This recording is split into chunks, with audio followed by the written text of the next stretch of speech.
Part C. Now suppose that Martin's new question is such that the true probability that question is answered correctly is 0.2. Calculate the probability of a type 2 error in a random sample of size 63. Interpret your answer in context.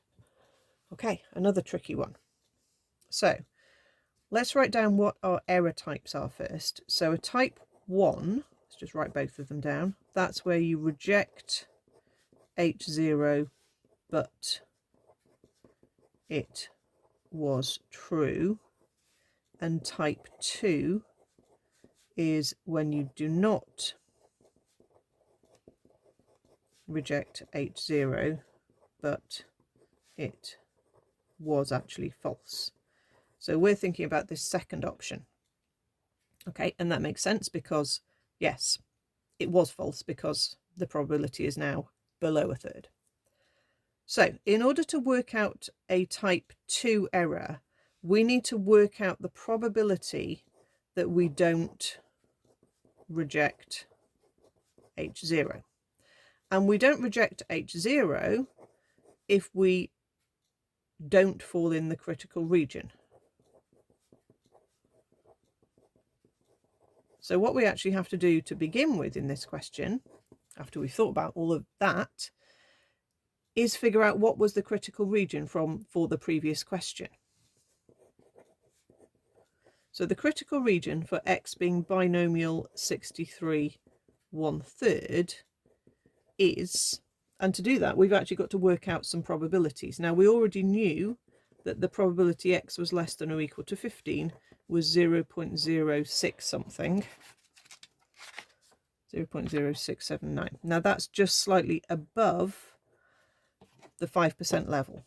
Okay, let's check 14. 63 1/3. Right, yeah, so that's gone below. So less than or equal to 14 would be below the 5% level on that previous question. So therefore our critical region would have been x less than or equal to 14. Okay, so you actually need to know, to work out this type of question, what the critical region was. Then what we've got to do now is find the probability we're not in the critical region. So we need to find the probability of not being in the region, which is if you are 15 or more, as opposed to 14 and less. So we've got to find the probability we are 15 or more, but using the new probability. So using binomial 63, 0.2. Okay, so there's quite a lot of thinking and steps in this question, which is very annoying.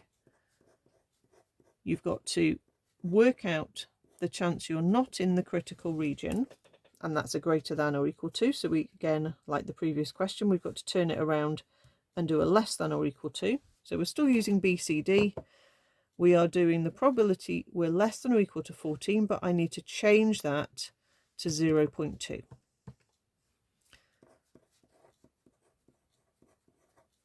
And then do 1 minus that, and that's 0.2682. So this is the probability of a type 2 error.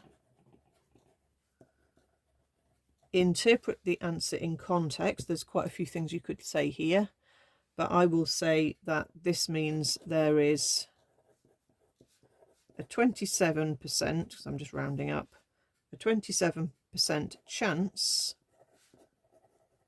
that Martin makes the incorrect conclusion if the probability changes to 0.2. There's various versions of sentences you could write. You can have a look at the mark scheme answers if you want a few more alternative ways of sort of finishing your conclusion.